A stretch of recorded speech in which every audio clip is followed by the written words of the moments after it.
तो दोस्तों कैसे हैं आप सब लोग। Welcome back to my channel. अगर आप लोगों ने बचपन में वो जो घोड़े वाला झूला आता था जिसमें आगे पीछे मूवमेंट रहता था, बड़ा मजा किया भाई उस पर।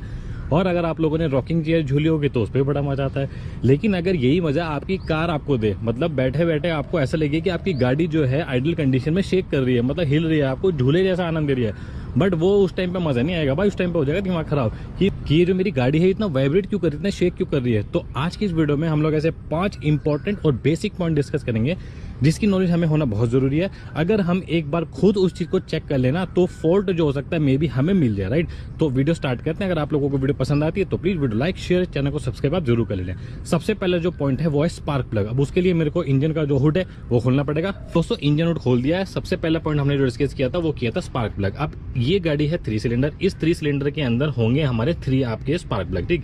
अगर आपकी गाड़ी 4 सिलेंडर है तो उसके अंदर 4 स्पार्क प्लग होंगे। स्पार्क प्लग का सबसे इंपॉर्टेंट क्या काम होता है, स्पार्क पैदा करना। अगर मान लो ये स्पार्क प्लग बहुत ज्यादा पुराने हो चुके होंगे या डर्टी होंगे, वो सही तरीके से स्पार्क पैदा नहीं कर पाएंगे जब भी आप इग्निशन ऑन करोगे, ठीक है। और अगर सही तरीके से स्पार्क पैदा नहीं होगा तो उससे क्या होगा, जो हमारा फ्यूल होगा वो सही तरीके से बर्न नहीं हो पाएगा। किसके अंदर, हमारा जो इंजन है, जो सिलेंडर है, जो पिस्टन है उसके अंदर, राइट। और अगर सही तरीके से फ्यूल बर्न नहीं होगा तो उससे क्या होगा, वाइब्रेशन क्रिएट होगी या आपकी जो होगी इंजन मिस फायरिंग होगी। तो ये 2 कारण अगर हो रहे हैं उसकी वजह से आपको वाइब्रेशन फील होना लाजमी है, ठीक है। तो सबसे पहले अपने स्पार्क प्लग है उनकी हेल्थ कंडीशन एक बार जरूर चेक कर लेना, राइट।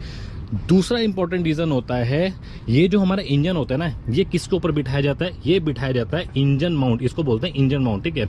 अब ये नीचे जो पूरे नट बोल्ट पे जो कसा जाता है ना, उस नट बोल्ट के बीच में क्या होता है, आपकी रबर की सील्स वगैरह होती है। अगर मान लो वो इंजन माउंट रबर सील बहुत पुरानी हो चुकी होती है या वो सही तरीके से काम नहीं कर रही होती है या कुछ भी रीजन होगा, वो रबर सील अगर खराब होगी, जिसकी वजह से क्या होगा, आपका जो इंजन होगा वो आइडल कंडीशन में पूरा का पूरा वाइब्रेट करेगा। मैं आप लोगों को एक बार देखो ये स्टार्ट करके दिखाता हूँ, फिर आप देखना कि क्या आपको महसूस होगा। अभी देखो जैसे मैं स्टार्ट करता हूँ, ए स्टार्ट किया, एसी ऑफ कर देता हूँ।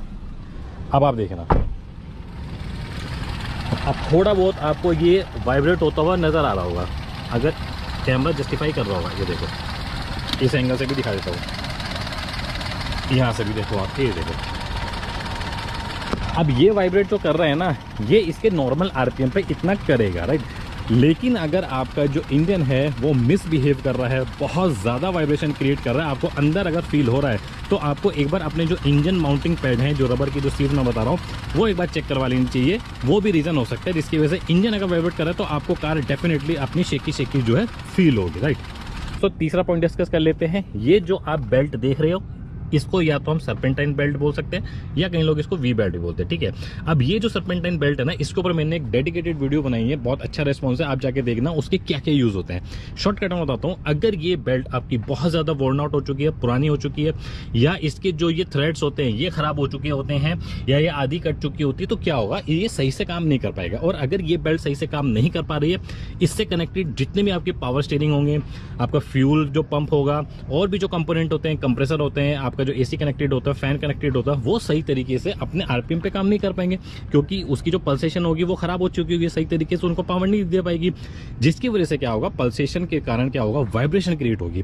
और अगर ये बेल्ट सही नहीं है तो वाइब्रेशन क्रिएट होगी, और वो वाइब्रेशन आपको आपकी गाड़ी में फील होगी, तभी आपकी जो कार है वो शेक करती है आइडल कंडीशन के अंदर, ठीक है। चौथा पॉइंट डिस्कस कर लेते हैं। चौथे पॉइंट में आ जाता है हमारा ये जो फ्यूल इंटेक सिस्टम होता है। अगर ये फ्यूल इंटेक सिस्टम बहुत ज़्यादा पुराना हो गया है, इवन नए फ्यूल इंटेक सिस्टम में भी प्रॉब्लम आती है। पुराने में क्या रीज़न होता है कि जब ये पुराना हो चुका था ना, तो ये क्या होता है, धूल मिट्टी कीचड़ वगैरह इसके अंदर कहीं ना कहीं छोटे अमाउंट में ही इसके अंदर चला जाता है, जिसकी वजह से क्या होता है, ये जो प्योर फ्यूल जो होता है वो सही तरीके से क्या होता है, इंजन तक नहीं सप्लाई कर पाता, जिसकी वजह से अगर फ्यूल रुक रुक के जा रहा है, प्योर फ्यूल नहीं जा पा रहा है, तब वो फ्यूल नहीं जाने के कारण क्या होता है, इंजन आपका मिसबिहेव करेगा और आपका जो है इंजन के कारण भी वाइब्रेशन आपको फील होगी। तो ये जो फ्यूल इंटेक सिस्टम होता है, या तो उसको सही तरीके से क्लीनिंग होना चाहिए, या इसकी जो ट्यूनिंग सही नहीं है, मिस ट्यून हो चुका है, वो आपको जो है सही तरीके से ट्यून करवानी पड़ेगी, इसको क्लीन करवाना पड़ेगा, ठीक है। पांचवा इंपॉर्टेंट पॉइंट डिस्कस कर लेते हैं, इंजन मिसफायरिंग। अगर हमारा जो फ्यूल है सही तरीके से अंदर बर्न नहीं हो रहा है, सिलेंडर के अंदर अगर नहीं हो पा रहा है बर्न, तो क्या होगा, पिस्टन सही तरीके से मूव नहीं करेंगे, स्पार्क प्लग की वजह से वो प्रॉब्लम आएगी कि सही तरीके से स्पार्क पैदा नहीं होगा, जिसकी वजह से बर्न नहीं होगा, जिसकी वजह से पिस्टन मूव नहीं करेगा, और क्या होगा, आपका इंजन पर लोड पड़ेगा। करेगा। मान लो अगर 4 सिलेंडर में से आपके 2 सिलेंडर भी मिसबिहेव कर रहे हैं, सही तरीके से फ्यूल बर्न नहीं हो रहा है, आपका जो पिस्टन है सही तरीके से मूवमेंट नहीं कर रहे हैं, तो सोचो आपका 4 की जगह 2 ही वर्क कर रहे हैं, तो वहां पे उसको बोलते हैं इंजन मिसफायरिंग। इंजन मिसफायरिंग के कारण क्या होगा, वाइब्रेशन आपकी इतनी ज्यादा क्रिएट हो रही है कि आपको लगेगा कि गाड़ी बिल्कुल टूट के गिरी रहेगी, राइट। और अगर 3 सिलेंडर है, अगर 3 में से एक भी मिसबिहेव कर रहा है, मिसफायरिंग कर रहा है, तो सोचो कितनी ज्यादा प्रॉब्लम हमें फेस करनी पड़ सकती है, राइट। तो दोस्तों ये 5 इंपॉर्टेंट हमारे जो पॉइंट हो गए, ये हमें पता होना चाहिए, जो कि रिस्पॉन्सिबल होते हैं हमारी गाड़ी को शेक कराने के लिए, राइट। होप ये वीडियो आप लोग देख के थोड़े बहुत भी इंफॉर्मेशन आप लोगों को मिली होगी, और अगर आप लोगों को थोड़ी बहुत भी जानकारी पसंद आई है तो